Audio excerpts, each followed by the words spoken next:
Welcome. തഹ്മനാണ് pharmaceutical inorganic chemistry സീരീസിൽ ഈ video നമ്മൾ ഗ്യാസ്ട്രോ ഇൻഡസ്റ്റൈനൽ ഏജന്റ്സ് GI ഏജന്റ്സിലെ ആന്റാസിഡ്സിനെ കുറിച്ചിട്ടാണ് പറയുന്നത്. സോ കഴിഞ്ഞ വീഡിയോയിൽ നമ്മൾ പറഞ്ഞത് ആസിഡിഫയേഴ്സ് ആണ്. ആസിഡിഫയേഴ്സ് അമോണിയം ക്ലോറൈഡ്, ഡൈലൂട്ടഡ് CL എല്ലാം ആസിഡിഫയേഴ്സ് ആണ്. സോ ആന്റാസിഡ്സ് അപ്പോൾ അതിന് നേരെ ഓപ്പോസിറ്റ് ആണ്. ഇത് ചെയ്യുന്നത് ആസിഡിറ്റി കുറയ്ക്കുക എന്നുള്ളത്. So these reduces acidity. So ആന്റാസിഡ്സിനെ ഒന്ന് ഡിഫൈൻ ചെയ്ത് കഴിഞ്ഞാൽ ദീസ് ആർ ഇൻഓർഗാനിക് സബ്സ്റ്റൻസ് ആണ്. ഇൻഓർഗാനിക് കെമിസ്ട്രി ആണ് നമ്മൾ പറയുന്നത്. സോ ഇൻഓർഗാനിക് സബ്സ്റ്റൻസസ് ആണ് നമുക്ക് പറയാം. And these are weak bases ആണ് അല്ലെങ്കിൽ വീക്ക്ലി ആൽക്കലൈൻ സബ്സ്റ്റൻസസ് ആണ്. അതെന്താ ചെയ്യുക? റിയാക്ട്സ് വിത്ത് ആസിഡ് എവിടെയാണുള്ളത്? ആസിഡ് ഇൻ സ്റ്റൊമക്കിലെ ആസിഡുമായിട്ട് റിയാക്ട് ചെയ്യുന്നു. HCl-ആയിട്ട് റിയാക്ട് ചെയ്തിട്ട് ആൻഡ് ഇറ്റ് ന്യൂട്രലൈസ് ആസിഡിനെ neutralize the acidity of stomach കുറയ്ക്കുമ്പോൾ pH will be increase. So increase pH of the stomach. So acid neutralise ചെയ്യും, pH വർദ്ധിക്കും. സോ ഇതാണ് antacids എന്ന് പറയുന്നത്. Antacids are inorganic substances weak bases react with acids in the stomach and neutralize the acidity of the stomach. So ഇത് അപ്പോൾ ഉപയോഗിക്കുന്നത് എവിടെയായിരിക്കും? ഉപയോഗിക്കുന്നത് ഹൈപ്പർ എന്ന് വെച്ചാൽ കൂടുന്ന അവസ്ഥയാണ്. ഹൈപ്പർ അസിഡിക് കണ്ടീഷൻസിലാണ് നമ്മൾ ഇത് ഉപയോഗിക്കുക. സോ ഹൈപ്പർ അസിഡിറ്റി കണ്ടീഷൻസ് മൂലം എന്തൊക്കെ ഉണ്ടാകാം? ഗ്യാസ്ട്രൈറ്റിസ് എന്ന് പറയുന്ന കണ്ടീഷൻസ് ഉണ്ടാകാം, ഹേർട്ട് ബേൺ ഉണ്ടാകാം, നെഞ്ചിരിച്ചിൽ എന്ന് പറയുന്ന ഹേർട്ട് ബേൺ ആണ്, പെപ്റ്റിക് അൾസർ ഡിസീസ് ഉണ്ടാകാം, പെപ്റ്റിക് അൾസർ കണ്ടീഷൻ. സോ ഇങ്ങനെയൊക്കെയുള്ള ഹൈപ്പർ അസിഡിക് കണ്ടീഷൻസിൽ ഉപയോഗിക്കുന്ന മരുന്നുകളാണ് ഇത്. സോ ഈ മരുന്നുകൾ ആന്റാസിഡ്സ് ഹൈപ്പർ അസിഡിറ്റിയിൽ ഉപയോഗിച്ച് കഴിഞ്ഞാൽ നമുക്ക് സിംപ്റ്റോമാറ്റിക് റിലീഫ് ഉണ്ടാകും. ഒരു ആശ്വാസം കിട്ടും due to neutralization of acids in the stomach. പക്ഷേ ആസിഡിഫയേഴ്സ് നമ്മൾ പഠിച്ചത് എപ്പോഴായിരുന്നു? ആസിഡിഫയേഴ്സ് നമ്മൾ കൊടുക്കുക ആസിഡ് കുറയുന്ന കണ്ടീഷൻസിലാണ്. ഹൈപ്പോക്ലോർഹൈഡ്രിയലൊക്കെയാണ്. അപ്പോൾ ഇത് നേരെ ഓപ്പോസിറ്റ് ആണ്. ഹൈപ്പർ അസിഡിക് കണ്ടീഷൻസിലാണ് ആന്റാസിഡ്സ് ഉപയോഗിക്കുക. അപ്പോൾ ഏതെല്ലാം സബ്സ്റ്റൻസ് ആണ് ആന്റാസിഡ്സ് ഉപയോഗിക്കുന്നത് എന്ന് പറയുന്നതിന് മുമ്പ് നമുക്ക് എന്തെല്ലാമാണ് ആന്റാസിഡ്സിന്റെ ഐഡിയൽ പ്രോപ്പർട്ടീസ് നമുക്ക് വേണ്ടത്? വാട്ട് ആർ ഐഡിയൽ പ്രോപ്പർട്ടീസ് ആയിട്ട് നമ്മൾ ഉദ്ദേശിക്കുന്നത് എന്തൊക്കെയാണെന്ന് മനസ്സിലാക്കി കഴിഞ്ഞാൽ, ഒന്ന്, ഇത് വേഗത്തിൽ പ്രവർത്തിക്കണം, അല്ല ക്വിക്കായിട്ട് പ്രവർത്തിക്കണം, വേഗത്തിൽ പ്രവർത്തിക്കണം. ദീർഘനേരം എന്ന് പറയുമ്പോൾ ലോങ് ആക്ടിങ് ആയിരിക്കണം, ദീർഘനേരവും പ്രവർത്തിക്കണം. അതാണ് നമുക്ക് ആവശ്യം. രണ്ട്, പാലറ്റബിൾ ആയിരിക്കണം. പാലറ്റബിൾ എന്ന് പറയുമ്പോൾ എന്താണ്? കഴിക്കാൻ പറ്റണം, ചവർപ്പ്, അരുചി ഒന്നും ഉണ്ടാവാൻ പാടില്ല എന്നുള്ളതാണ്. മൂന്നാമത്തത് ഇറ്റ് ഷുഡ് ബി ചീപ്പ് ആയിരിക്കണം, അല്ല വില കുറവായിരിക്കണം, നോട്ട് കോസ്റ്റ്ലി. വില കുറഞ്ഞു കഴിഞ്ഞാൽ നല്ലതാണ്. ദെൻ നാലാമത്തെ it should not interfere with absorption of food അല്ലെങ്കിൽ ഡൈജഷൻ ആയിട്ട് there should not be any interference. അബ്സോർപ്ഷനൊന്നും ഒരു തടസ്സവും ഉണ്ടാക്കാൻ പാടില്ല എന്നുള്ളതാണ്. അഞ്ചാമത്തെ കണ്ടീഷൻ, ശരീരത്തിലേക്ക് അബ്സോർബ് ചെയ്ത് should not be absorbed into ശരീരത്തിലേക്ക് എന്നുള്ളതിന് നമ്മൾ ഉപയോഗിക്കുന്ന വാക്ക് സിസ്റ്റമിക് സർക്കുലേഷൻ. ബ്ലഡിലേക്ക് കടക്കാൻ പാടില്ല. സർക്കുലേഷനിലേക്ക് കടന്നു കഴിഞ്ഞാൽ എന്ത് പറ്റും? സർക്കുലേഷനിലേക്ക് കടന്നു കഴിഞ്ഞാൽ സിസ്റ്റമിക് ആൽക്കലോസിസ് പോലെയുള്ള പ്രശ്നങ്ങളൊക്കെ ഉണ്ടാകും. So this should be locally acting on stomach. ലോക്കലായിട്ട് സ്റ്റൊമക്കിൽ മാത്രം ആക്ട് ചെയ്താൽ മതി. ബ്ലഡിലെത്തി സിസ്റ്റമിക് അബ്സോർപ്ഷൻ ഉണ്ടാക്കരുത്. സ്റ്റൊമക്കിനകത്ത് ഒരു 4 to 6 pH വരെയൊക്കെ താഴ്ത്തിയാൽ മതി, അധികം താഴ്ത്തേണ്ട ആവശ്യം ഇല്ല. ആൻഡ് ആറാമത്തെ condition, should not have laxative effect ഉണ്ടാവരുത്, ലാക്സേറ്റീവ് ആകരുത്, അല്ലെങ്കിൽ കോൺസ്റ്റിപ്പേഷൻ ഉണ്ടാക്കരുത്. ഇത് പറയാൻ പ്രത്യേകിച്ച് കാരണം ഉണ്ട്, നമുക്കത് പുറകെ പറയാം. വയറിളക്കമോ മലബന്ധമോ ഉണ്ടാകാൻ പാടില്ല.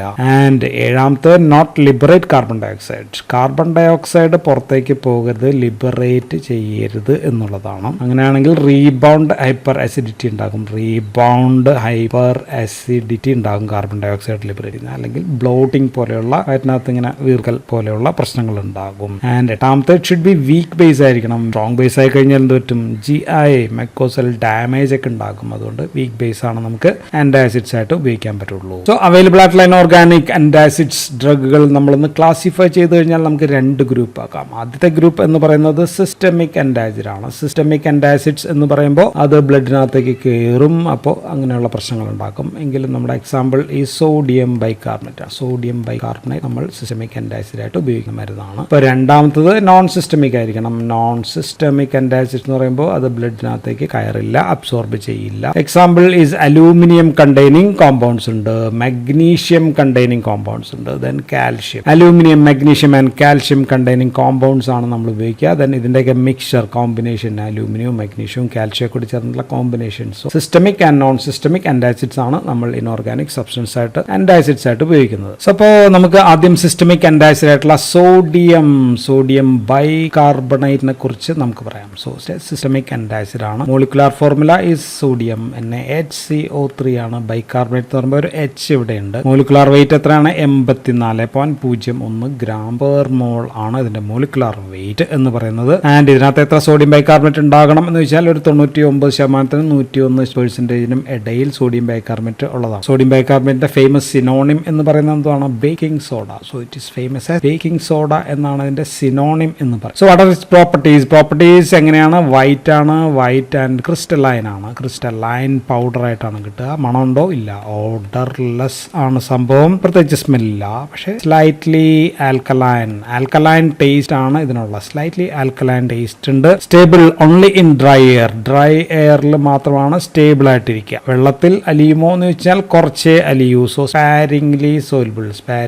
സോലുബിൾ ഇൻ വാട്ടർ ആണ്. ആൽക്കഹോളിൽ സാധാരണ അലിയില്ല, പക്ഷെ കുറച്ച് മെത്തനോളിൽ അലിയാനായിട്ടുള്ള സംഭവമുണ്ട്. സോ കുറച്ച് സോലുബിൾ ആണ്. ആൻഡ് ഇത് എങ്ങനെ പ്രിപ്പയർ ചെയ്യും എന്ന് വെച്ചാൽ ഒരു വഴി പ്രിപ്പറേഷൻ ചോദിച്ചാൽ ഒരു വഴി അമോണിയം ബൈകാർബണേറ്റിൽ സോഡിയം ക്ലോറൈഡ് അങ്ങോട്ട് ആഡ് ചെയ്യുക. അപ്പോൾ സോഡിയം ബൈകാർബണേറ്റ് പ്രസിപ്പിറ്റേറ്റ് ചെയ്യും. അമോണിയം ബൈകാർബണേറ്റ് എന്ന് പറയുമ്പോൾ NH4 HCO3 ആണ് bicarbonate plus sodium chloride is NaCl ആണ്. അപ്പോൾ നമുക്ക് NaHCO3 plus NH4 ammonium chloride നമുക്ക് കിട്ടുന്ന സാധനം ഫിൽട്ടർ ചെയ്ത് എടുക്കണം. ഇതാണ് ഒരു വഴി എന്ന് പറയുന്നത്. രണ്ടാമത്തെ വഴി എന്ന് പറയുന്നത് സോൾവേ അമോണിയ പ്രോസസ് വഴിയാണ് ഇത് ഉണ്ടാക്കുക. അതിൽ നമ്മൾ സോഡിയം കാർബണേറ്റ് Na2CO3 ആണ് സോഡിയം കാർബണേറ്റിൽ നമ്മൾ കുറച്ച് വാട്ടർ ആഡ് ചെയ്യുന്നു. വാട്ടർ ആഡ് ചെയ്തിട്ട് അതിനകത്തേക്ക് കാർബൺ ഡൈ ഓക്സൈഡ് അങ്ങ് കടത്തിവിടുന്നു. So carbon dioxide plus water add ചെയ്യുന്നു plus CO2 carbon dioxide add ചെയ്യുമ്പോഴത്തേക്കും 2NaHCO3 നമുക്ക് കിട്ടും. ഇതെങ്ങനെ അസേ ചെയ്യും? സോഡിയം ബൈകാർബണേറ്റ് എങ്ങനെ അസേ ചെയ്യും എന്ന് വെച്ചാൽ നമ്മളുടെ യൂററ്റിനകത്തേക്ക് 0.5 നോർമൽ H2SO4 നമ്മൾ എടുക്കുന്നു. അതിന് അഗെയിൻസ്റ്റ് ആയിട്ടാണ് നമ്മൾ അസേ ചെയ്യുക. സോ 1 ഗ്രാം നമ്മുടെ സംഭവം നമ്മൾ 1 ഗ്രാം ഈ സംഭവത്തിനകത്തേക്ക് എടുക്കുന്നു. 1 ഗ്രാം എടുക്കുന്നു. അതിനകത്തേക്ക് 20 ml വാട്ടർ ആഡ് ചെയ്യുന്നു. എന്നിട്ട് നമ്മൾ 0.5 നോർമൽ H2SO4 അഗെയിൻസ്റ്റ് ആയിട്ട് നമ്മൾ ടൈട്രേറ്റ് ചെയ്യുന്നു. ഇൻഡിക്കേറ്റർ നമുക്ക് മീഥൈൽ ഓറഞ്ച് നമുക്ക് ഇൻഡിക്കേറ്റർ ആയിട്ട് ചെയ്യാം. Each ml of 0.5 normal H2SO4 is equal to 0.042 gram of sodium bicarbonate HCO3 ആണ് നമുക്ക്. അപ്പൊ ഇനി നമുക്ക് പറയേണ്ടത് വാട്ട് ആർ ഇറ്റ്സ് യൂസസ്, എന്തിനെല്ലാം നമുക്ക് യൂസ് ചെയ്യാന്ന് വെച്ചാൽ ആന്റാസിഡ് ആയിട്ടാണ് നമ്മൾ പഠിക്കുന്നത്. So it can be used as an antacid. വേഗത്തിൽ ആക്ഷൻ, ക്വിക്ക് ആയിട്ടുള്ള ആക്ഷൻ ആണ് സംഭവം കിട്ടുക. പക്ഷെ പ്രശ്നം എന്ന് പറയുന്നത് റീബൗണ്ട് ഹൈപ്പർ ആസിഡിറ്റി ഉണ്ടാകും എന്നുള്ളതാണ്. സോ കാരണം സോഡിയം ബൈകാർബണേറ്റ് പ്ലസ് HCl, ഇതും സോഡിയം ബൈകാർബണേറ്റ് അപ്പോൾ HCl കൂടി ചേരുമ്പോൾ NaHCO3 പ്ലസ് HCl നമുക്ക് എന്ത് കിട്ടും? കാർബൺ ഡൈ ഓക്സൈഡ് ഇത് പുറത്തേക്ക് പോകും എന്നുള്ളതാണ്. സോ ഇതുമൂലം ബ്ലോട്ടിംഗ് ഉണ്ടാകും. മാത്രമല്ല കാർബൺ ഡൈ ഓക്സൈഡ് വെള്ളത്തിലലിയും. ഇത് വെള്ളത്തിലലിയുമ്പോൾ എന്താകും? കാർബോണിക് ആസിഡ് ആകും അല്ലെ. കാർബോണിക് ആസിഡ് ആസിഡിറ്റി വർദ്ധിപ്പിക്കും. സോ റീബൗണ്ട് ആസിഡിറ്റി, അതാണ് ഒരു പ്രശ്നം. രണ്ടാമത്തെ പ്രശ്നം എന്ന് പറയുന്നത് അബ്സോർബ് ചെയ്യപ്പെടും. ഇത് അബ്സോർബ് ചെയ്യും. GIയിൽ നിന്ന് അബ്സോർബ് ചെയ്തിട്ട് നേരെ ബ്ലഡിനകത്തേക്ക് എത്തിക്കഴിഞ്ഞാൽ, സിസ്റ്റമിക് സർക്കുലേഷനിൽ എത്തിക്കഴിഞ്ഞാൽ സിസ്റ്റമിക് ആൽക്കലോസിസ് ഉണ്ടാകും. ആൽക്കലൈൻ സാധനം ബ്ലഡിനകത്തേക്ക് എത്തുമ്പോൾ ആൽക്കലോസിസ് ഉണ്ടാകും. ഇത് പ്രശ്നമാണ്. സോ ഇതുമൂലം മരുന്ന് സിസ്റ്റമിക് ആസിഡോസിസിൽ നമുക്ക് ഉപയോഗിക്കാം. അതാണ് അതിന്റെ ഒരു ഗുണം. സിസ്റ്റമിക് ആസിഡോസിസിൽ നമുക്ക് സോഡിയം ബൈകാർബണേറ്റ് ആയിരിക്കും നമ്മൾ ഉപയോഗിക്കുക എന്നുള്ള. ഇഞ്ചക്ഷൻ ആയിട്ടായിരിക്കും അതിനുവേണ്ടി നമ്മൾ പലപ്പോഴും ഉപയോഗിക്കുക, ഓറലായിട്ടായിരിക്കില്ല. So sodium bicarbonate is use to treat systemic acidosis. Then ഇനി യൂറിൻ ആൽക്കലനൈസർ ആയിട്ടും നമുക്ക് ഉപയോഗിക്കാം. യൂറിൻ നമുക്ക് ആൽക്കലനൈസ് ചെയ്യണം. അപ്പൊ എന്താണ് ഗുണം? സോ ആസിഡിക് ഡ്രഗ്സ് മൂലമുള്ള ടോക്സിസിറ്റി, അങ്ങനെയുള്ള ടോക്സിറ്റി ഒക്കെ ഉണ്ടെങ്കിൽ യൂറിൻ ആൽക്കലൈസ് ചെയ്ത് കഴിഞ്ഞാൽ ഇത് അങ്ങോട്ടേക്ക് വേഗം എലിമിനേറ്റ് ചെയ്തു പോകും എന്നുള്ളതാണ്. ഉദാഹരണം മെത്തോട്രക്സേറ്റ് എന്ന് പറയുന്ന മരുന്ന് നമുക്ക് ടോക്സിറ്റി ഉണ്ടെങ്കിൽ സോഡിയം ബൈകാർബണേറ്റ് നമുക്ക് സംഭവം കൊടുത്താൽ മതി. ദെൻ മറ്റൊരു യൂസ് എന്ന് പറയുന്നത് ഇലക്ട്രോലൈറ്റ് റീപ്ലെനിഷർ ആയിട്ട് നമുക്ക് ഉപയോഗിക്കാം. ഇലക്ട്രോലൈറ്റ് റീപ്ലെനിഷർ എന്ന് പറയുമ്പോൾ നമുക്ക് സോഡിയം ഒക്കെ കുറവാണെങ്കിൽ ശരീരത്തിനകത്തേക്ക് സോഡിയം ക്ലോറൈഡ് ഒക്കെ കൊടുത്താൽ മതി. എങ്കിലും നമുക്ക് വേണമെങ്കിൽ ഉപയോഗിക്കാം. ഇനി പല എഫർവെസന്റ് പൗഡറിനകത്ത് നമ്മൾ sodium bicarbonate is an ingredient ആണ്. ഇനി നമുക്ക് ബഫർ സൊല്യൂഷൻസ് ഒക്കെ ഉണ്ടാക്കാൻ പല ബഫർ സൊല്യൂഷൻസ് ലാബിലൊക്കെ നമ്മൾ ഉപയോഗിക്കും. ദെൻ 5% സൊല്യൂഷൻ നമ്മൾ ഇയർ ഡ്രോപ്സ് ആയിട്ട് ഉപയോഗിക്കും. അത് എന്തിനായിരിക്കും? Year wax അലിയിക്കാനായിട്ടായിരിക്കാം. 3 to 5% നമ്മൾ ഐ ലോഷൻസ് ആയിട്ട് നമ്മൾ ഉപയോഗിച്ചേക്കാം. ദെൻ സ്കിൻ, ഉദാഹരണം വജൈന എക്സെട്ര ആൽക്കലൈൻ ആക്കാനും നമുക്ക് അങ്ങനെയൊക്കെയുള്ള യൂസിന് നമുക്കിത് ഉപയോഗിച്ചേക്കാം. സോ വിവിധ തരം യൂസസ് ഉണ്ട് സോഡിയം ബൈകാർബണേറ്റ്. ഇപ്പൊ രണ്ടാമത്തെ ഗ്രൂപ്പ് നോൺ സിസ്റ്റമിക് ആന്റാസിഡ് ആണ്. നോൺ സിസ്റ്റമിക് ആന്റാസിഡ്സിന്റെ പ്രത്യേകതകൾ എന്താണ് എന്റെ പ്രത്യേകത എന്ന് വെച്ച് കഴിഞ്ഞാൽ അബ്സോർബ് ചെയ്യില്ല എന്നുള്ളതാണ്. നോ അബ്സോർഷൻ, GIയിൽ നിന്ന് സാധനം അബ്സോർബ് ചെയ്യുന്നില്ല. അപ്പോൾ they are only acting locally acting ആണ്. എവിടെയാണ് ലോക്കൽ ആക്ട് ചെയ്യുക? ഓൺലി ഇൻ ദ സ്റ്റൊമക്കിലെ ആസിഡിറ്റി ആക്ടിവിറ്റി മാത്രം കുറയ്ക്കുന്ന മരുന്നുകളാണ്. So these are very weak bases ആണ് ഈ സംഭവങ്ങൾ, നോൺ സിസ്റ്റമിക് എൻഡാസിഡ്സ്. സോ ഇതിൽ ഏറ്റവും പ്രധാനപ്പെട്ട ഒരു ഗ്രൂപ്പ് അലൂമിനിയം കണ്ടെയ്നിങ് എൻഡാസിഡ് ആണ്. അതിൽ തന്നെ അലൂമിനിയം ഹൈഡ്രോക്സൈഡ് AlOH ത്രൈസ് ആണ് ഏറ്റവും ഫേമസ് ആയിട്ടുള്ള പ്രധാനപ്പെട്ടത്. അലൂമിനിയം ഹൈഡ്രോക്സൈഡ് അലൂമിനിയം ഹൈഡ്രേറ്റ് ആയിട്ടും വൈറ്റ് അമോർഫസ് പൗഡർ ആയിട്ട് കിട്ടും. പൗഡർ ഉണ്ട്, വൈറ്റ് അമോർഫസ് പൗഡർ ആണ്. ദെൻ വിസ്കസ് ലിക്വിഡ് ആയിട്ടും കിട്ടും, വിസ്കസ് ഫോമിലും സംഭവം കിട്ടും. ഏറ്റവും പ്രധാനപ്പെട്ട ഒരു പ്രൊഡക്റ്റ് എന്ന് പറയുന്നത് അലൂമിനിയം ഹൈഡ്രോക്സൈഡ് ജെല്ലാണ് ഏറ്റവും പ്രധാനപ്പെട്ട ഒരു പ്രിപ്പറേഷൻ. ദെൻ അലൂമിനിയം ഫോസ്ഫേറ്റ് നമുക്ക് കിട്ടും. അലൂമിനിയം ഫോസ്ഫേറ്റ് ഉണ്ട്, അലൂമിനിയം കാർബണേറ്റ് ഉണ്ട്, അലൂമിനിയം ഓക്സൈഡ്. സോ ഇങ്ങനെയൊക്കെയുള്ള സംഭവങ്ങളായിട്ട് കിട്ടും. എല്ലാം അലൂമിനിയം കണ്ടെയ്നിങ് ആസിഡ്സ് തന്നെയാണ്. സോ അലൂമിനിയം ഹൈഡ്രോക്സൈഡ് നമ്മൾ പറയുകയാണെങ്കിൽ അതിന്റെ മോളിക്കുലർ വെയിറ്റ് എന്ന് പറയുന്നത് 70 ആണ്. ടേസ്റ്റ് ഉണ്ടോ എന്ന് വെച്ചാൽ ടേസ്റ്റ് ലെസ് ആണ്, പ്രത്യേകിച്ച് ടേസ്റ്റ് ഒന്നുമില്ല. ഓൾറെഡി പറഞ്ഞു വൈറ്റ് അമോർഫസ് പൗഡർ ആണ്. വാട്ടറിൽ സോലുബിൾ ആണെന്ന് വെച്ചാൽ it's not soluble in water, വെള്ളത്തിൽ സോലുബിൾ അല്ല. പക്ഷേ കുറച്ച് മിനറൽ ആസിഡ്സിനകത്ത് പെറ്റ്സിലോ അങ്ങനെയൊക്കെയുള്ള ആസിഡ്സിനകത്തൊക്കെ ചിലപ്പോൾ കുറച്ച് സോലുബിൾ ആണ് എന്ന് പറയാം. ആൻറ്റാസിഡ്സ് ആയിട്ട് ഇത് ഒറ്റയ്ക്ക് കൊടുക്കുമെന്ന് വെച്ചാൽ യൂഷ്വലി ഒറ്റയ്ക്ക് ഇത് കൊടുക്കാറില്ല. മിക്കവാറും മാഗ്നീഷ്യമോ മറ്റൊക്കെ ചേർന്നിട്ടുള്ള കോമ്പൗണ്ട് ആയിട്ടായിരിക്കും നമ്മൾ കൊടുക്കുക. കാരണം ഞാൻ പുറകെ പറയാം. അലൂമിനിയം കോമ്പൗണ്ട്സ് നമ്മൾ ഉപയോഗിക്കുന്നത് അലൂമിനിയം ഹൈഡ്രോക്സൈഡ് ജെല്ലാണ്. ഈ ജെല്ലായിട്ട് കൊടുക്കുമ്പോൾ അതിനകത്ത് മറ്റ് ചില ഇൻഗ്രീഡിയൻസ് കൂടി ഉണ്ടാവും. ഉദാഹരണത്തിന് അലൂമിനിയം ഓക്സൈഡ് ആണ് ഏറ്റവും പ്രധാനപ്പെട്ട ഇൻഗ്രീഡിയന്റ് അതിനകത്ത്. ദെൻ പിന്നെ അതിനകത്ത് ചിലപ്പോൾ കുറച്ച് ഗ്ലിസറിൻ കണ്ടേക്കാം, സുക്രൂസ് അങ്ങനെയൊക്കെയുള്ള മധുരം കൊടുക്കുന്ന സക്കാരിൻ അങ്ങനെയൊക്കെയുള്ള സംഭവങ്ങൾ ഉണ്ടാകാം. ടേസ്റ്റ് ഓയിൽ ഓഫ് മെന്തോളോ അല്ലെങ്കിൽ പെപ്പർമിന്റോ അങ്ങനെയൊക്കെയുള്ള സംഭവങ്ങൾ ഉണ്ടാകാം. ദെൻ പ്രിസർവേറ്റീവ് ആയിട്ട് ഉദാഹരണത്തിന് സോഡിയം ബെൻസോവേറ്റ് ലൈക്ക് പ്രിപ്പറേഷൻ. സോ എല്ലാം കൂടി ചേർത്തിട്ട് ഒരു പ്രിപ്പറേഷൻ ആണ് അലൂമിനിയം ഹൈഡ്രോക്സൈഡ് ജെൽ എന്ന് പറയുന്ന പ്രിപ്പറേഷൻ. സോ അപ്പോൾ അലൂമിനിയം ഹൈഡ്രോക്സൈഡ് ജെൽ ഉണ്ടാക്കാനായിട്ട് നമ്മൾ എന്താ ചെയ്യേണ്ടതെന്ന് വെച്ചാൽ hot solution of sodium carbonate എടുക്കുക. സോഡിയം കാർബണേറ്റ് Na2CO3 അതിന്റെ ഹോട്ട് സൊല്യൂഷൻ എടുക്കുക. വെള്ളത്തിൽ കലക്കിയിട്ട് എടുക്കുന്നതാണ് സോഡിയം കാർബണേറ്റ്. ദെൻ നമ്മൾ ഹോട്ട് സൊല്യൂഷൻ ഓഫ് നമ്മുടെ പൊട്ടാഷ് ആലമാണ് എടുക്കുക. പൊട്ടാഷ് ആലം എന്ന് പറഞ്ഞാൽ പൊട്ടാഷ്യത്തിന് K ഉണ്ട്. K അലൂമിനിയം സൾഫേറ്റ് ആണ്, സൾഫേറ്റ് ട്വൈസ് ആണ് സംഭവം പൊട്ടാഷ് ആലം. സോ ഇതും നമ്മൾ വെള്ളത്തിൽ ഇങ്ങനെ കലക്കിയിട്ട് എന്താ പറയുക ഹോട്ട് സൊല്യൂഷൻ, രണ്ടും കൂടി തിളച്ച സൊല്യൂഷൻ ആണ്. സോ അതെടുത്തിട്ട് പൊട്ടാഷ് ആലം എടുത്തിട്ട് സോഡിയം കാർബണേറ്റിനകത്തേക്ക് അങ്ങോട്ട് ചേർക്കുക, ഇളക്കിക്കൊണ്ടിരിക്കുക. സ്റ്റിറിങ് സ്ലോലി പതിയെ ഇങ്ങനെ ഇളക്കിക്കൊണ്ടിരിക്കുക. അപ്പൊ നമുക്ക് സോഡിയം കാർബണേറ്റ് Na2CO3 പ്ലസ്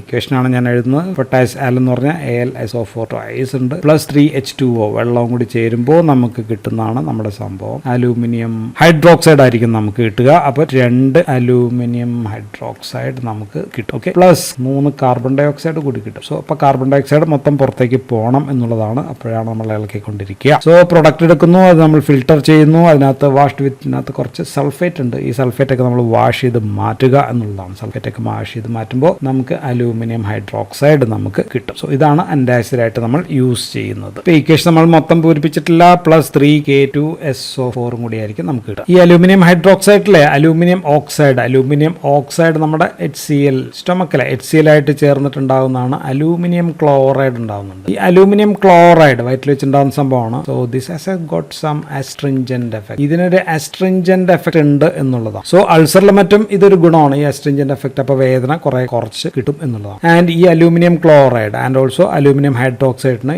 GIT-യിലെ ഫോസ്ഫേറ്റിനെ ബൈൻഡ് ചെയ്യാൻ പറ്റും. സോ ഇതിന് ഫോസ്ഫേറ്റിനെ ബൈൻഡ് ചെയ്യുമ്പോൾ എന്ത് പറ്റും? ഫോസ്ഫേറ്റിന്റെ അബ്സോർഷൻ തടയും. So decreases absorption of phosphate from the GIT. So അപ്പോൾ നമുക്ക് CKD ക്രോണിക് കിഡ്നി ഡിസീസ് അങ്ങനെയുള്ള കണ്ടീഷനിലെ ഫോസ്ഫേറ്റ് കുറയ്ക്കാനായിട്ട് നമുക്ക് ഇത് ഉപയോഗിക്കാം എന്നുള്ളൊരു ഗുണമുണ്ട്. So that is used in ഹൈപ്പർഫോസ്ഫറ്റീമിയയിൽ നമ്മൾ അലൂമിനിയം കൊടുക്കാറുണ്ട്. അലൂമിനിയം ഹൈഡ്രോക്സൈഡോ അലൂമിനിയം ക്ലോറൈഡ് ഉണ്ടെങ്കിൽ അങ്ങനെയായിട്ടും കൊടുക്കാൻ പറ്റും. പക്ഷേ മിക്കവാറും അലൂമിനിയം ഹൈഡ്രോക്സൈഡ് ആയിരിക്കും നമ്മൾ കൊടുക്കുക. പക്ഷേ അപ്പോൾ നോർമൽ ആയിട്ടുള്ള ആൾക്കാരിൽ ചിലപ്പോൾ ഫോസ്ഫേറ്റ് അബ്സോർഷൻ കുറയാം. സോ ഹൈപ്പോഫോസ്ഫറ്റീമിയ ചിലപ്പോഴെങ്കിലും ഉണ്ടാകാം, അല്ലെങ്കിൽ ചിലപ്പോൾ ഹൈപ്പോഫോസ്ഫറ്റീമിയ ഓൾറെഡി ഉള്ള ആൾക്കാരിലാണെങ്കിൽ നമ്മൾ ഇവർക്ക് കൊടുക്കാനും പാടില്ല എന്നുള്ളതാണ്. സോ ഫോസ്ഫേറ്റ് ഉള്ള റീനൽ കാൽക്കുലൈ മൂത്രത്തിൽ കല്ല് ഫോസ്ഫേറ്റ് കൂടിയിട്ടുണ്ടാകുന്ന അതിന് നമുക്കിത് കുറയ്ക്കാനായിട്ട്.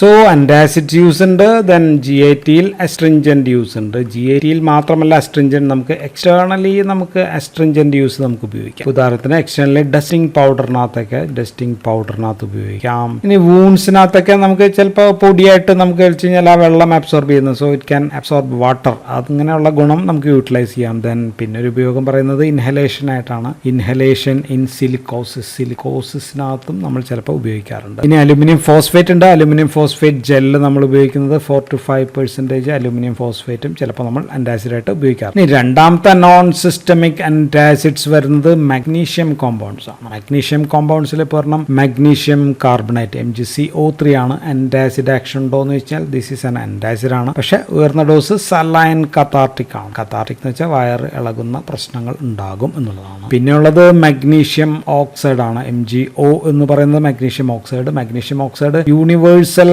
ആന്റിഡോട്ട് ഇപ്പോൾ ഇല്ല, അതെങ്കിലും പണ്ടൊക്കെ യൂണിവേഴ്സൽ ആന്റിഡോട്ട് ഇപ്പോൾ മഗ്നീഷ്യം ഓക്സൈഡ് ഉണ്ട് അതിനകത്ത്. ദെൻ ടാനിക് ആസിഡ് കാണും, tannic acid, then charcoal. So ഇത് മൂന്നും കൂടി ചേർന്നതാണ് യൂണിവേഴ്സൽ ആന്റിഡോട്ട് എന്ന് പറയുന്നത്. പിന്നെയുള്ളത് milk of magnesia. Milk of magnesia എന്ന് പറയുന്നത് മഗ്നീഷ്യം ഹൈഡ്രോക്സൈഡ് ആണ്. മഗ്നീഷ്യം ഹൈഡ്രോക്സൈഡിൽ അതിൽ മഗ്നീഷ്യം ഓക്സൈഡ് ഉണ്ട്. മഗ്നീഷ്യം ഹൈഡ്രോക്സൈഡ് മിക്സ്ചർ, അതിനകത്ത് magnesium oxide plus magnesium hydroxide ചേർന്നതാണ്. സോ ഇത് ആന്റാസിഡ് ആയിട്ട് ഉപയോഗിക്കുന്ന സംഭവമാണ്. ആന്റാസിഡ് ആയിട്ട് സ്മോൾ ഡോസിൽ ആന്റാസിഡ് ആണ്. പക്ഷേ ഡോസ് കൂടി കഴിഞ്ഞാൽ ദിസ് ക്യാൻ പ്രൊഡ്യൂസ് ലാക്സേറ്റീവ് ആണ്. ലാക്സേറ്റീവ് കുറച്ചും കൂടി കൂടി കഴിഞ്ഞാൽ പർഗേറ്റീവ്, വീണ്ടും കൂടി കഴിഞ്ഞാൽ കത്താറിക് ആയിട്ട്. സോ വയറിളകും എന്നുള്ളതാണ് ഇതിന്റെ ഒരു പ്രശ്നം. മഗ്നീഷ്യം കോമ്പൗണ്ട് ഒരു പ്രശ്നം വയറിളക്കം ഉണ്ടാക്കും എന്നുള്ളതാണ്. മഗ്നീഷ്യം സൾഫേറ്റ് ഉണ്ട്, മഗ്നീഷ്യം. അപ്പോൾ ഇത് ഉണ്ടാക്കുന്നത് മഗ്നീഷ്യം സൾഫേറ്റിൽ പ്ലസ് സോഡിയം ഹൈഡ്രോക്സൈഡ്. മഗ്നീഷ്യം സൾഫേറ്റിൽ സോഡിയം ഹൈഡ്രോക്സൈഡ് ചേർത്ത് കഴിഞ്ഞാൽ നമുക്ക് മഗ്നീഷ്യം ഓക്സൈഡ് നമുക്ക് കിട്ടും. ദെൻ വേറെ മഗ്നീഷ്യം കോമ്പൗണ്ട് എന്ന് പറയുന്നത് മഗ്നീഷ്യം ട്രൈസിലിക്കേറ്റ് ആണ്. മഗ്നീഷ്യം ട്രൈസിലിക്കേറ്റ് നമ്മൾ ഉപയോഗിക്കുന്നുണ്ട്. സോ ഇതൊരു ആന്റാസിഡ് ആയിട്ട് ഉപയോഗിക്കുന്ന ഒരു കോമ്പൗണ്ട് ആണ്. പല ആന്റാസിഡ് മരുന്നുകളിൽ മഗ്നീഷ്യം ട്രൈസിലിക്കേറ്റ് നമുക്ക് കാണാം. ഇത് സ്റ്റൊമക്കിൽ എത്തിക്കഴിഞ്ഞാൽ HCl ആയിട്ട് റിയാക്ട് ചെയ്യുന്നു. മഗ്നീഷ്യം ട്രൈസിലിക്കേറ്റ് HCl ആയിട്ട് റിയാക്ട് ചെയ്തിട്ട് മഗ്നീഷ്യം ക്ലോറൈഡ് ഉണ്ടാകുന്നുണ്ട്. മഗ്നീഷ്യം ക്ലോറൈഡ് പ്ലസ് ട്രൈസിലിക് ആസിഡും ഉണ്ടാകുന്നുണ്ട്. സോ ഇതാണ്. അപ്പോൾ ഒരു കൊളോയിഡൽ ജെൽ പോലെ ഇതുണ്ടായിരിക്കും. കൊളോയിഡൽ ജെൽ ലൈക്ക് ആണ് ഈ ട്രൈസിലിക് ആസിഡ് എന്ന് പറയുന്ന സംഭവം. സോ അതൊരു ജെല്ലായിട്ട് സ്റ്റൊമക്കിൽ അത് ഉണ്ടായിരിക്കും. അപ്പോൾ preparations of aluminium and magnesium പറഞ്ഞു കഴിഞ്ഞാൽ ഒന്ന് നമ്മൾ പറഞ്ഞു ഡ്രൈഡ് അലൂമിനിയം ഹൈഡ്രോക്സൈഡ് ജെൽ നമ്മുടെ കയ്യിലുണ്ട്. ദെൻ മഗ്നീഷ്യം ഹൈഡ്രോക്സൈഡ് മിക്സ്ചർ നമ്മുടെ കയ്യിലുണ്ട്. Then cream of magnesia. So ഇങ്ങനെയൊക്കെയുള്ള ചേർന്നതാണ്. അതല്ലാതെ മഗ്നീഷ്യവും അലൂമിനിയവും ചേർന്ന ഒരു ഫേമസ് കോമ്പൗണ്ട് ആണ് മെഗാൾട്രേറ്റ് എന്ന് പറയുന്നത്. മെഗാൾട്രേറ്റ് എന്ന് പറയുന്നത് ഇതിനകത്ത് ഉള്ളത് ഹൈഡ്രോക്സി മഗ്നീഷ്യം അലൂമിനേറ്റ് ഇത് ചേർന്നിട്ടുള്ള. സോ ഇത് രണ്ടും കൂടി ചേർന്ന സംഭവം ആണ് മെഗാൾട്രേറ്റ് എന്ന് പറയുന്നത്. വയറ്റിലെത്തിക്കഴിഞ്ഞാൽ ഇത് ആസിഡ് ആയിട്ട് ചേർന്നിട്ട് വേഗത്തിൽ തന്നെ അലൂമിനിയം ഹൈഡ്രോക്സൈഡ് ആയിട്ട് മാറും. ദെൻ മഗ്നീഷ്യവും hydroxo aluminium and magnesium hydroxide ആയിട്ട് മാറും എന്നുള്ളതാണ്. സോ അലൂമിനിയം കഴിച്ചാൽ എന്താ പ്രശ്നം പറഞ്ഞത്? അലൂമിനിയം കഴിച്ചാലുള്ള പ്രശ്നം നമ്മൾ പറഞ്ഞില്ല. അലൂമിനിയം കഴിച്ചാൽ ഉണ്ടാകുന്ന പ്രശ്നം കോൺസ്റ്റിപ്പേഷൻ ആണ്. So aluminium compound producers constipation എന്ന് നമുക്ക് പറയാം. മഗ്നീഷ്യം കഴിച്ചാലോ? മഗ്നീഷ്യം കോമ്പൗണ്ട്സ് ഞാൻ നേരത്തെ പറഞ്ഞതെല്ലാം തന്നെ ലാക്സേറ്റീവ് ആണ്, അല്ലെങ്കിൽ കത്താർട്ടിക്, അല്ലെങ്കിൽ അങ്ങനെയൊക്കെയുള്ള വയറിളകുന്ന പ്രശ്നങ്ങൾ ഉള്ള മരുന്നുകളാണ്. സോ ഇത് രണ്ടും കൂടി കഴിച്ചു കഴിഞ്ഞാൽ, രണ്ടും കൂടി ചേർത്ത് കഴിയുമ്പോൾ രണ്ടും നമുക്ക് ഒഴിവാക്കാം. അലൂമിനിയത്തിന്റെ കോൺസ്റ്റിപ്പേഷൻ ഇല്ലാതെയാകും, മഗ്നീഷ്യത്തിന്റെ ലാക്സേറ്റ് രണ്ടിനെയും നള്ളിഫൈ ചെയ്യും എന്നുള്ളതാണ്. സോ അതുകൊണ്ട് നമ്മൾ മഗ്നീഷ്യവും അലൂമിനിയം രണ്ടിന്റെയും ദോഷഫലങ്ങൾ പരസ്പരം ക്യാൻസൽ ചെയ്യുന്ന മൂലമാണ് മഗ്നീഷ്യവും അലൂമിനിയവും ചേർന്ന മെഗാൾട്രേറ്റ് ഓർ എനി അതർ കോമ്പൗണ്ട് രണ്ടും കൂടി ചേർന്ന ആന്റാസിഡ്സ് നമ്മൾ ഉപയോഗിക്കുന്നത്. പലപ്പോഴും ഇതിന്റെ ഒപ്പം സൈമെത്തിക്കോൺ എന്ന് പറയുന്ന ഒരു ഫോമിംഗ് ഏജന്റ് ആണ്. ഒരു പത പോലെ ഉണ്ടാകുന്ന സംഭവം കൂടി ചവച്ച് കഴിക്കാനൊക്കെ ആയിട്ട് നമ്മൾ ഉപയോഗിക്കുന്നതാണ്. സോ അങ്ങനെയും കൂടി ആന്റാസിഡ്സ് മരുന്നുകളിൽ നമ്മൾ ചേർത്ത് ഉപയോഗിക്കാറുണ്ട്. ഇനി മൂന്നാമത്തെ കോമ്പൗണ്ട് എന്ന് പറയുന്നത് കാൽഷ്യം ആണ്. കാൽഷ്യം കോമ്പൗണ്ട്സും നമ്മൾ ഉപയോഗിക്കാറുണ്ട്. നോൺ സിസ്റ്റമിക് ആന്റാസിഡിന്റെ കാര്യം തന്നെയാണ് നമ്മൾ പറയുന്നത്. സോ പ്രധാനമായിട്ട് ഉപയോഗിക്കുന്നത് കാൽഷ്യം കാർബണേറ്റ് ആണ്. കാൽഷ്യം കാർബണേറ്റിന്റെ വേറൊരു പേര് പ്രസിപ്പിറ്റേറ്റഡ് ചോക്ക് എന്ന് പറയുന്നത് കാൽഷ്യം കാർബണേറ്റ് ആണ്. ടൂത്ത് പേസ്റ്റിനകത്തൊക്കെ ഉള്ളത് ഈ കാൽഷ്യം കാർബണേറ്റ് ആണ്. സോ കാൽഷ്യം കാർബണേറ്റിന്റെ പ്രത്യേകത it is fast acting. Sodium bicarbonate പോലെ തന്നെ ഫാസ്റ്റ് ആക്ടിങ് ആയിട്ടുള്ള സംഭവമാണ്. സോ കാൽഷ്യം കാർബണേറ്റ് HCl ആയിട്ട് ചേരുന്നു, plus HCl in the stomach. അപ്പോൾ കാൽഷ്യം ക്ലോറൈഡ് ഉണ്ടാകുന്നുണ്ട്. അപ്പോൾ എന്തിപ്പോ പുറത്തേക്ക് പോകും? കാർബൺ ഡൈ ഓക്സൈഡ് പുറത്തേക്ക് പോകും എന്നുള്ളതാണ്. കാർബൺ ഡൈ ഓക്സൈഡ് പുറത്തേക്ക് പോകുമ്പോൾ നമുക്ക് ബർപ്പിംഗ് അല്ലെങ്കിൽ ബ്ലോട്ടിംഗ് ഒക്കെ ഉണ്ടാകും. വയറ്റിൽ നിന്ന് ഗ്യാസ് ഇങ്ങനെ പുറത്തേക്ക് പോകുന്ന പ്രശ്നങ്ങൾ ഉണ്ടാകും. And this is used A short arm കുറച്ച് നേരത്തേക്ക് വേണ്ടി മാത്രമുള്ള ആന്റാസിഡ് ആയിട്ടായിരിക്കും നമ്മൾ ഉപയോഗിക്കുക. സോ അപ്പോൾ കാൽഷ്യത്തിന്റെ ഒരു പ്രശ്നം നമ്മൾ നേരത്തെ സോഡിയം ബൈകാർബണേറ്റിൽ പറഞ്ഞ അതേ പ്രശ്നം തന്നെയുണ്ട്. ആസിഡ് റീബൗണ്ട് പ്രശ്നങ്ങൾ ഉണ്ടാകുന്നു എന്നുള്ളതാണ് ഇതിന്റെയും ഒരു പ്രശ്നം. So increase production of HCl after ഇതിന്റെ ആക്ഷൻ തീർന്നു കഴിയുമ്പോഴത്തേക്കും കൂടുതലായിട്ട് ആസിഡ് പ്രൊഡ്യൂസ് ചെയ്യുന്നുണ്ട്. സ്ഥിരമായിട്ട് ഇത് ഉപയോഗിച്ച് കഴിഞ്ഞാൽ കാൽഷ്യം ശരീരത്തിൽ കൂടും എന്നുള്ളതാണ് ഇതിന്റെ പ്രശ്നം. കാരണം കാൽഷ്യം അബ്സോർബ് ചെയ്യപ്പെടും. സോ ഹൈപ്പർ കാൽസീമിയ എന്ന് പറയുന്ന പ്രശ്നം ഉണ്ടാകാം. ദെൻ ആൽക്കലോസിസ് ഉണ്ടാകാം. ആൽക്കലോസിസ് ആൻഡ് റീനൽ എഫക്ട്സ് ഇത് മൂന്നും കൂടി ചേരുമ്പോൾ ഉണ്ടാകുന്ന പ്രശ്നത്തെ നമ്മൾ മിൽക്ക് ആൽക്കലി സിൻഡ്രോം എന്ന് വിളിക്കും. മിൽക്ക് ആൽക്കലി സിൻഡ്രോം എന്നാണ് ഇതിനെ വിളിക്കുക. വേറെ പേരുണ്ട്, അതിനെ നമ്മൾ ബെർണറ്റ് സിൻഡ്രോം എന്നും നമ്മൾ വിളിക്കാറുണ്ട്. സോ സോഡിയം ബൈകാർബണേറ്റ് കഴിക്കുമ്പോഴും ഇത് ഉണ്ടാവാറുണ്ട് എന്നുള്ളതാണ്. So calcium carbonate and sodium bicarbonate രണ്ടും ചേർന്നത് plus calcium carbonate sodium bicarbonate plus sodium alginate ഒക്കെ ചേർന്ന ആന്റാസിഡ്സും ലഭ്യമാണ്. So this all about antacids in inorganic chemistry. So thank you for watching.